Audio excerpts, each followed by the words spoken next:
Hi நண்பா, welcome back to SS unique. தளபதியோட ஜனநாயக படம் 75 கோடிக்கு ஓவர்சீஸில் வித்திருக்கிறதா நியூஸ் வந்திருக்கு. ஸோ இது வரைக்கும் தமிழ் சினிமால இருந்து எந்த ஒரு படமும் பண்ணாத டீலை பண்ணியிருக்கு. அண்ட் ஒவ்வொரு தளபதி படமும் இந்த மாதிரி ரெக்கார்டு பண்ணிட்டு தான் இருக்கு. ஜனநாயகன் வேலை தளபதியோட கடைசி படம். ஸோ அதனால இர்ரெஸ்பெக்ட் ஆஃப் ரிசல்ட் எல்லாருமே படத்தை தியேட்டர்ல தான் பார்ப்பாங்க. ஸோ தளபதி படங்கள் இது யூஸ்வலா பண்றது தான். அண்ட் ஜனநாயகன் படத்தை பொறுத்த வரைக்கும் இப்போதான் ஃபர்ஸ்ட் லுக்கே வந்திருக்கு. இந்த போஸ்டர்ஸுக்கு பொலிட்டிக்கல் ரீதியா ஒரு பாசிட்டிவான ரெஸ்பான்ஸும் சினிமா ரீதியா கொஞ்சம் மிக்சடான ரிவ்யூஸும் கிடைச்சிட்டு இருக்கு. ஏன்னா ஒரு படமா பார்த்தா டீசென்டான டைட்டில், டீசென்டான போஸ்டர். தமிழக வெற்றி கழகம் பாயிண்ட் ஆஃப்ல இருந்து பார்த்தா ஒரு பொருத்தமான டைட்டில், அதுக்கு சூட்டபிளான போஸ்டர். அண்ட் இந்த போஸ்டரை டிசைன் பண்ண அதே கோபி பிரசன்னா அவர்கள் தான். நேத்து ரிலீஸ் ஆன சிவகார்த்திகேயன் அவர்களுடைய பராசக்தி படத்தோட ஃபர்ஸ்ட் லுக் போஸ்டரையும் டிசைன் பண்ணியிருக்காரு. அந்த பராசக்தி படத்தோட ஃபர்ஸ்ட் லுக் போஸ்டர் சீரியஸா வேற லெவல். ஸோ இந்த பராசக்தி படத்தோட ஃபர்ஸ்ட் லுக் போஸ்டர்ஸுக்கு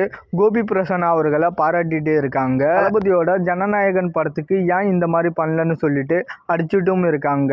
பட் தளபதியோட கடைசி படமான ஜனநாயகன் படத்தோட ஃபர்ஸ்ட் லுக் போஸ்டர்ஸோட நோக்கமே ஒரு பொலிட்டிக்கல் பாயிண்ட் ஆஃப் வியூல தான் டிசைன் பண்ணியிருந்தாங்க.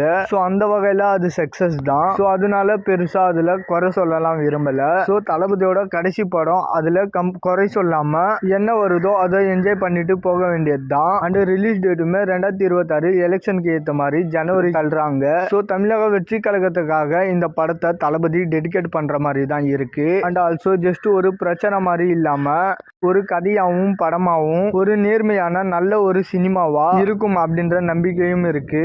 ஏன்னா கோடிக்கணக்கான மணியும் அதுல இன்வால்வ் ஆகுது. அதுவும் தளபதி ப்ரொடியூஸ் பண்ற படம் இல்ல, வெளியே இருந்து தான் ப்ரொடியூஸ் பண்றாங்க. அதனால ஜனநாயகம் படம் தமிழக வெற்றி காலத்துக்கு ஒரு பூஸ்டா இருக்கும். பட் சேம் டைம் கம்ப்ளீட்டா ஒரு பிரச்சாரம் படம் மாதிரிலாம் இருக்காது.